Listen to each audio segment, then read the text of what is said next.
Hello, ladies. I hope you are enjoying this beautiful sunshiny weather and getting time to get outside and enjoy the fresh air. Let's take a peek at what we're going to learn in fourth grade this week. Inside of your packet, you're going to find your lesson plan as well as your green at-home check sheet. In math, you know you have your purple math. I'm also including a reference sheet. I think I sent one at the beginning of the year. But anyway, it will help just to review some of the things that you need in fourth grade and just to serve as kind of a reference tool. We will also be talking about some of the different shapes in our math this week. So this will also help down here if we forgot what those polygons are. We have a division and a multiplication time test. You're going to have a review on numeric and non-numeric sequences, chapter 7a, and you're going to have a quiz. Then we are going to be getting into a new part of the book. In fact, I am sending our second volume of math home with you, as we will be working on perimeter and area. We start this week with perimeter. And I talked to you a little bit here about the perimeter. Just means measuring the distance around the outside of a polygon. So again, that's why that reference sheet helps if you have forgotten what those polygons are. And in my class, I talk about building the fence. So when you talk about perimeter, you're building the fence around the outside. And please be sure that you label your answers. For example, the perimeter equals, and don't forget the measure of unit at the end. For example, this is centimeters, meters, and inches. Then we're going to talk about what area is. The perimeter was the fence, but the area is the measure on the inside of a polygon. I like to call it the grass. For example, the perimeter is the fence for your yard, and the area is the grass on the inside of your yard. Then, ladies, you're also going to be looking at drawing some various shapes that have a different number of square units inside of them for the area. Again, you can draw those. They'll all look different, but it's understanding that's the grass on the inside. That's the area. Then, ladies, we are starting Charlie and the Chocolate Factory this week. An amazing story, and we get to work on it for the next 6 weeks. So every week, you're going to read about 6 chapters in Charlie, and you're going to have some different activities to do with Charlie. I do include all of the vocabulary words that we're going to be using for the next several weeks. And you go, wait, there's only 5 chapters, or 5 there. You're right, we read 6 chapters each time. And on the very last week, the 6th week, we do some additional things as well. So we'll be doing Charlie and the Chocolate Factory for 6 weeks. But this will give you all the vocabulary words that we will be using. You're going to be able to write those vocabulary words, define them, and find their part of speech. Go ahead, you can use a dictionary. It can be online, or it can be a dictionary from your house. You're going to have various vocabulary worksheets. The very first one looks like this, and you're going to be writing a sentence using the vocabulary word above that shows that you understand the meaning of that word. For example, mysterious is one of our first vocabulary words.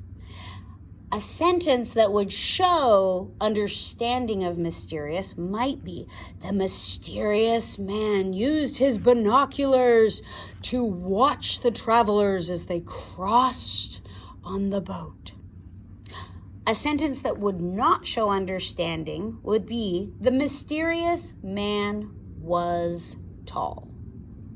It doesn't help us to understand what mysterious means. So remember, you're writing those sentences and doing a quick sketch to show what mysterious means. Please know that there's a blank one down here because we just use 5 words each. Then, ladies, you are going to be reading, there it goes. You're going to be reading a biography about Roald Dahl. It's on this dark purple sheet, by the way. And as you read through Roald Dahl's biography, by the way, he is the author of Charlie and the Chocolate Factory, you're going to be putting together an acrostic poem that looks like this. And it starts with these letters. I'm going to be sending you a video link that's going to help you as you do that. Again, for that acrostic poem, you're going to use that purple sheet and you're going to be writing an acrostic poem with it. Then I'm also sending the complete comprehension packet for Charlie and the Chocolate Factory with you.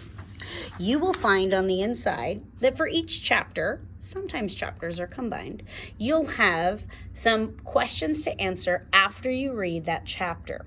Please remember that we're writing in complete RTQ sentences to answer each one of them, and you can use your book.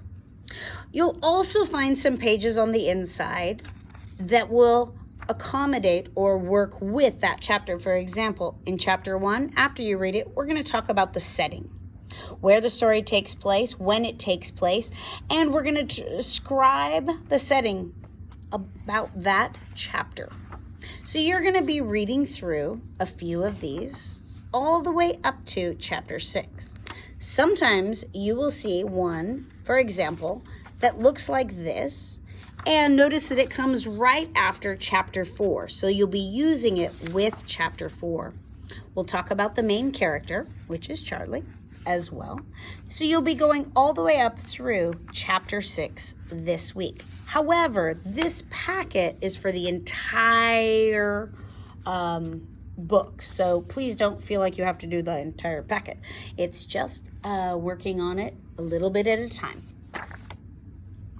We're also going to be looking at irregular plural nouns in grammar this week, thinking about plural nouns that we were working on, which was adding S or ES, but these are those interesting plural nouns where we have to change the V, we have to change the F to a V, or sometimes we have to change it completely, like foot goes to feet, or things like child has to go to children. English is interesting. So you're going to be working on a few pages in your green grammar. For spelling this week, it's also going to be incorporated with Charlie. You're going to be doing tic-tac-toe. Again, this is Charlie week 1, chapters 1 through 6. You're going to be choosing 3 different activities, and you're going to use the words that are on the back page that are attached to it.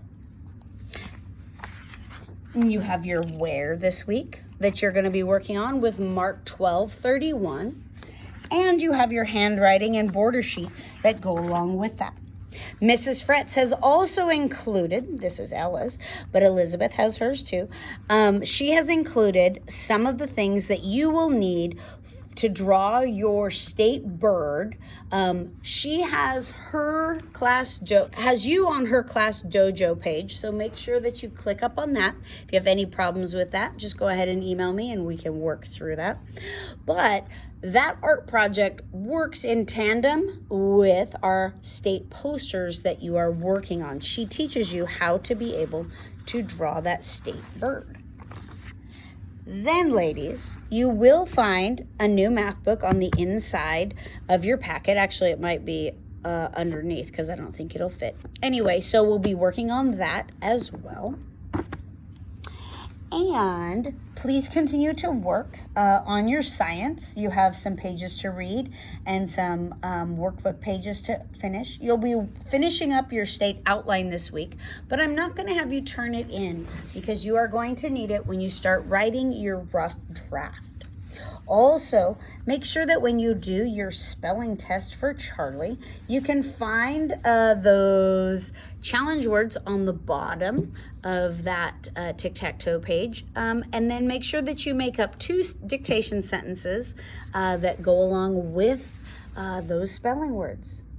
Ladies, you are doing an outstanding job. Thank you so very much for your hard work. Have a great day. Praying for all of you.